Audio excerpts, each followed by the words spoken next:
naitwa Brenda Rupia, ni mkurugenzi wa mawasiliano na uenezi Chadema.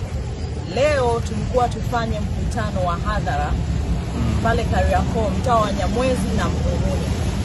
Tulitoa taarifa kwa jeshi la polisi tarehe 16 mwezi wa 4 2025 na tulikubaliwa kufanya mkutano ule, tukiwa tunaamini kwamba mkutano wetu ni halali. Tulipofika Kariakoo na kuanza mkutano, tumeshangazwa na jeshi la polisi kuja kuzuia mkutano ule. Wametuzuia huo mkutano na wakamkamata makamu mwenyekiti wetu John Regesa Heche, wakampeleka kituo cha polisi Kariakoo Msimbazi. Tulipofika pale Msimbazi, wakamweka kwenye gari na wakadai wanampeleka Central. Sisi viongozi wa chama tumeenda Central, tumekuta hakuna mtu anayeitwa John Heche.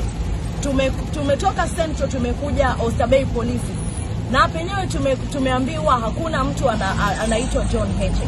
Hivyo tunaliomba jeshi la polisi watoe press statement au watuambie makamu mwenyekiti wa chama cha demokrasia na maendeleo yuko wapi. Pamoja na mimi hapa mbele ya kituo cha polisi cha Oysterbay nimeambatana na viongozi wa Chadema, lakini pia kuna mawakili ambao nimeambatana nao. Naomba na wenyewe tuwasikilize ili watupe yaliyojiri huko ndani.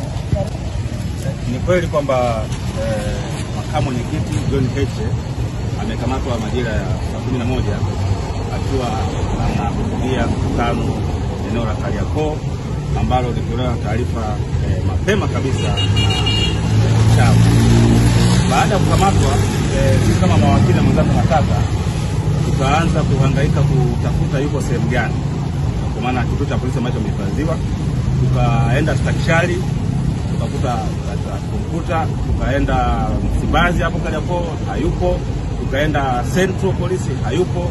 Sasa tuko Oysterbay hapa na penyewe tuna taarifa, tumepewa taarifa kwamba hapa na penyewe hayupo. Sasa taarifa ambazo tumezipata hivi punde kutoka vyanzo vyetu vya habari au vyanzo vyetu kwa watu wa karibu, inaonekana makamu mwenyekiti yuko kituo cha polisi na Central. Kwa hiyo tunatoka hapa tena tunarudi Central ili akapatiwe haki zake za kisheria. Anastahili kuwa na wakili anapoandika maelezo na mambo mengineyo. Kwa hiyo tunaondoka hapa kwenda kituo cha kati Central kwa ajili ya kuhakikisha kwamba mteja wetu wa makamu mwenyekiti anapata haki zake.